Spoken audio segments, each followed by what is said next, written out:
il y a 50 ans, tout pouvait aller pour le mieux. Je ne dis pas que la guerre, c'est une bonne chose. Bien au contraire, mais on s'en sortait. Il y avait du boulot, des acquis sociaux, il y avait le progrès à cette époque. Mais regarde où on en est aujourd'hui. Ça s'est tellement dégradé, on n'a rien vu venir.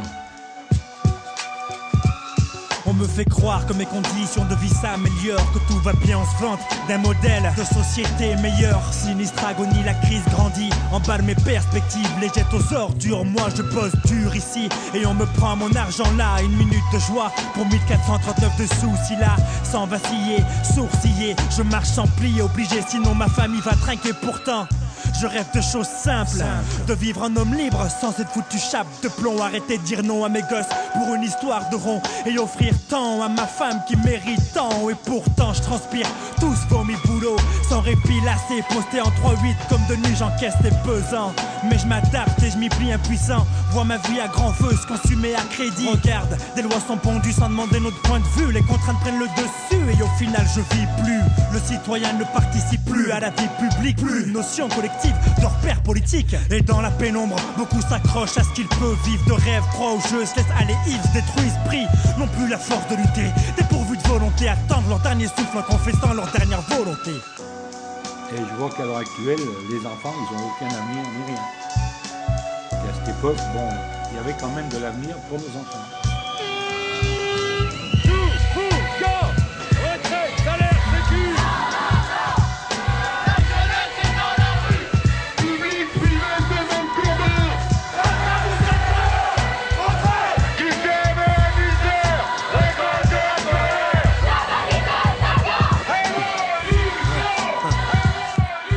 De la poudre aux yeux ou quoi?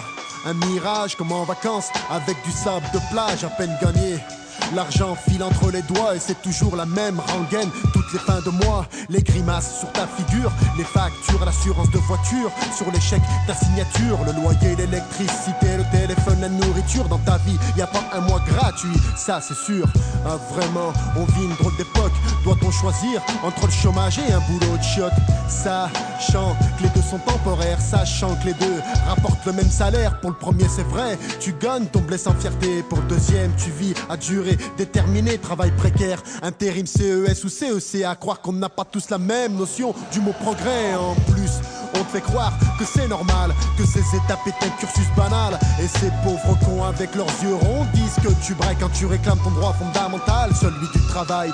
Avec tout ça vous allez dire rien d'extraordinaire, pas de Cendrillon, pas de prince charmant, pas de milliardaire. Mais y'a que dans nos télé de merde qu'arrivent des histoires fantastiques avec des gens pleins de fric au visage angélique. Dans notre monde à nous le réel, y a pas de super-héros, y'a que des gens qui se lèvent tôt pour aller au boulot.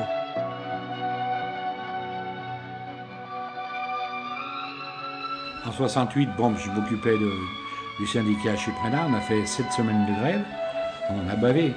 Bon, moi j'avais des, comme on travaillait tous les deux dans la même boîte, j'avais des, on appelle ça des bons pour la nourriture.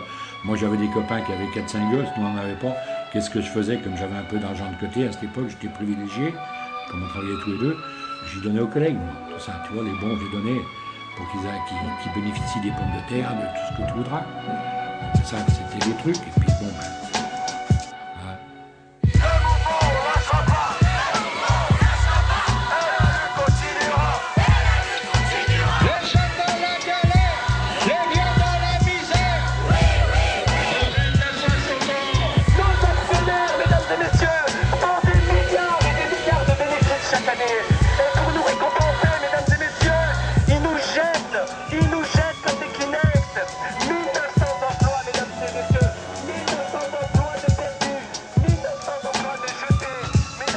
on était jeunes, on s'est battu dans nos usines, on s'est battu pour avoir de meilleures conditions de vie. À cette époque, il y avait un mouvement dans tous les pays et c'était suivi par tout le peuple. Mais au fil des années, les forces se sont essoufflées et il y avait de moins en moins de personnes. Et je ne sais pas pourquoi. Peut-être on aurait pu faire bien plus qu'on n'a pas fait pour que tout change. Pour que tout change.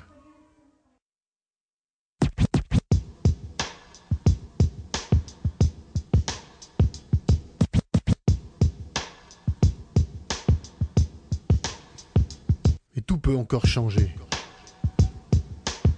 Parce que le peuple peut être maître de son destin du moment qu'il a la conscience de lui-même et qu'il a la volonté de changer les choses.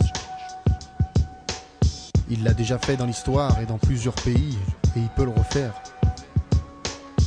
Tout peut changer si le peuple découvre et comprend les conditions de son oppression. Tout peut changer si la classe qui produit les richesses, si les travailleurs prennent conscience que l'on peut arriver à une société équitable uniquement en changeant le mode de production. Parce que les lois qui régissent le système capitaliste, le système dans lequel nous vivons, omniprésent dans le monde, mènent inévitablement aux crises et aux guerres. Marx a découvert ces lois, il les a exposées et expliquées dans son livre intitulé Le Capital. La compréhension des choses ne se donne pas, c'est vrai. Il faut chercher, trouver, mais prendre. Parce que c'est un acte volontaire. C'est difficile, c'est vrai, le passage de l'ignorance au savoir. Parce qu'apprendre, quand on n'y est pas éduqué, c'est très difficile, mais c'est pas impossible. Oui, une société meilleure est possible. Celle dans laquelle nous vivons est le fruit du travail et de l'histoire de nos aînés. Elle a évolué pour devenir ce qu'elle est, et nous avons le droit de penser qu'elle ne fonctionne pas bien. Mais ça ne suffit pas pour pouvoir la changer, c'est vrai. Les perspectives ne tombent pas du ciel. Il faut pouvoir les dresser devant soi, mais seulement après avoir compris dans quelle situation on se trouve. Et pour ça, il faut s'instruire. S'élever à la compréhension de l'histoire dans son ensemble. Comprendre que le capitalisme ne surgit pas de nulle part, que les sociétés ont changé parce que la manière de produire a changé, et que les différentes classes qui se sont appropriées les richesses ont changé aussi au cours de l'histoire.